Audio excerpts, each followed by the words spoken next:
it's Jordan and welcome back to my channel. So it is the end of February, which means that it is time to wrap up what I read for the month and tell you what I thought of all the books that I read. First, let's go ahead and check in with my February TBR and see how I did.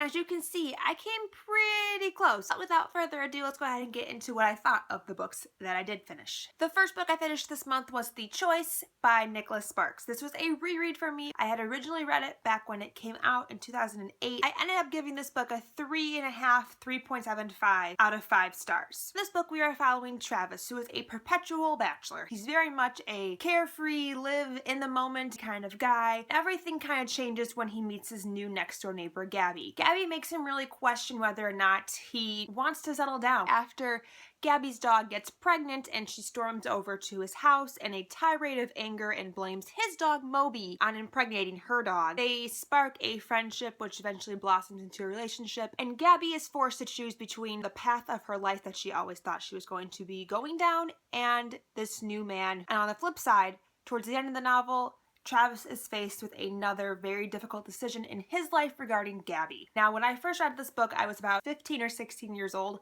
so my notions of love were abysmal at best. I read so much Nicholas Sparks at that age that I had this really unrealistic expectation of what this idea of love was. You know, you meet this guy, one insane, incredible weekend together, and changes your whole life forever, and everything is fixed and la-ti-da. Not how the real world works in the least bit. So I think that because I am older now and I have a different perception of love and I've actually matured and I'm an adult and I can see that this is completely unrealistic in so many ways, it didn't touch me or hit me as much as I had initially. I also knew what to expect, so it wasn't as much of a shock going into it the second time around. It's still one of my favorites of his that he's written, but I definitely don't see it as being like this beautiful all-ending romance that I had initially thought and which I had for the last 8 years. So my thoughts on the book have changed. Next, I picked up Red Queen by Victoria Aveyard, and this book I ended up giving a 3.5 star out of 5 as well. I did film an entire review, non-spoiler,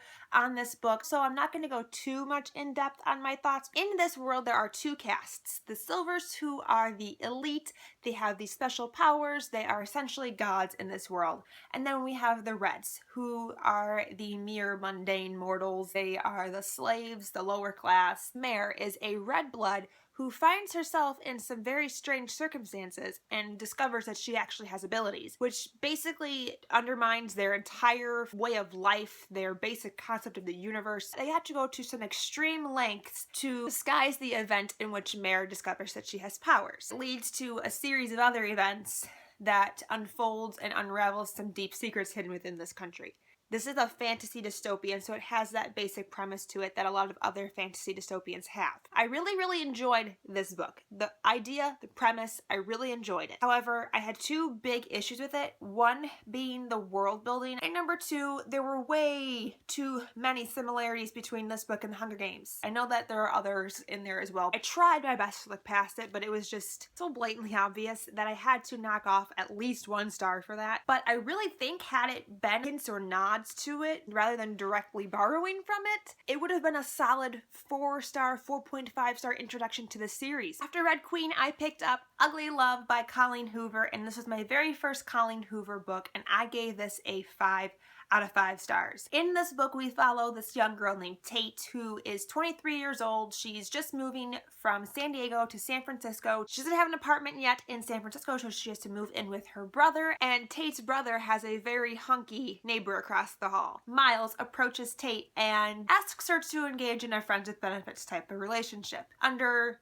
two circumstances. You don't ask about Miles' past, and you don't expect a future from Miles. Obviously, drama unfolds, feelings get involved, the past is resurrected, and the way this book is told is in 2 points of view. We get Tate, who is telling the present story, and then we have Miles' point of view, who takes place 6 years previous when he was a teenager. I absolutely adored this book so much. It was so good, adored that the main character was 23 years old. I have never read a book from a perspective when the character was my age, at least in recent years since I've grown out of that YA age bracket. Found it so relatable, even though I hadn't been in the situation that Tate was in.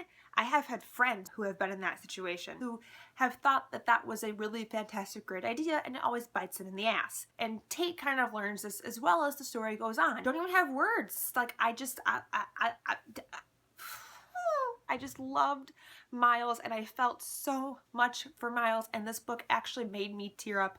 I'm not a crier. Books never make me cry. My precious little baby Miles. I absolutely loved this book, so much so that I read this as an ebook and immediately went online and bought it in physical copy so that I can reread it and tab this book, because baby, I want to tab it so bad. And the reason I actually picked that book up was to kind of break up the reading of this next book, because this next book I did not like. And that was Six of Crows by Leigh Bardugo. I know. I gave it about a 2 to 2.5 star out of 5. And I can't really pinpoint exactly what it is about this book I don't like. It's about these 6 criminals who have been approached by an individual to use their expertise, use their unique sets of skills to break into one of the most impenetrable buildings in this world. I mean, you don't break into this place, and if you do, you don't get out alive. This book also takes place in the same world as Leigh Bardugo's other series, the Grisha series. However, it just takes place on a different continent, a different country. Although I do believe the other series takes place in Ravka, and Ravka is mentioned a lot in this book. Now, like I mentioned, I'm not sure what exactly it is about this book I don't like. I felt like the heist took way too long to come into play. It's another one of those books where the main selling point, the marketing attraction of this book, doesn't come into play until the last third of the book. It's like those stupid Shadowhunter previews for each week. They market it on the last 10 minutes of the episode. Like, the big thing that they're marketing in their previews the whole week up to the episode is the last 10 minutes of the show. So you're spending the whole show waiting for that last 10 minutes. That's how I felt reading this, similar to how I felt reading Passenger. However, the ending of Passenger saved the book for me enough to where I really ended up enjoying it overall and made me excited for the sequel. This was not enough. Far too late. I don't know. I am planning, I think, to do a full review on this book so that I can kind of talk my feelings out, because if I sat here and did it, this would be an hour long. And I really want some feedback on what other people think of it, and maybe they can help me decide what it is I don't like about this book. And the last book I read this month was Calamity by Brandon Sanderson. This is the final book in the Reckoner series, and I gave it a 4 out of 5 stars. I'm not going to talk too much about the plot of this book because it is the finale. I will be doing a full series review on this very soon. This series is just so good. My only complaint with the book is I felt like what they were building up to didn't happen until the last chapter or so, and it felt very rushed once they got there. There were like 2 main storylines they had to conquer in this last book. I just don't think that we got enough of the Calamity storyline and got too much of the other character storyline. I really think that the Calamity incident could have been explored a lot more than it was. I mean, we could have even just had a longer book, I think. But with that being said, characters were on point, the dialogue, the witty banter, David's metaphors. Although they got a little bit better in this book. David wasn't as terrible with his metaphors. I still really enjoyed this one. These are all the books that I read in the month of February. Let me know down below if you've read any of these. Share your thoughts, share your opinions. I'd love to chat about them in the comments. Thank you guys so much for watching, and I will see you very soon. Bye! There's a giant hole in my pants. Ugh. See the hole?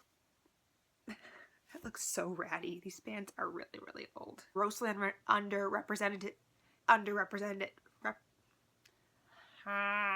Grossly underrepresented. Is that even a word?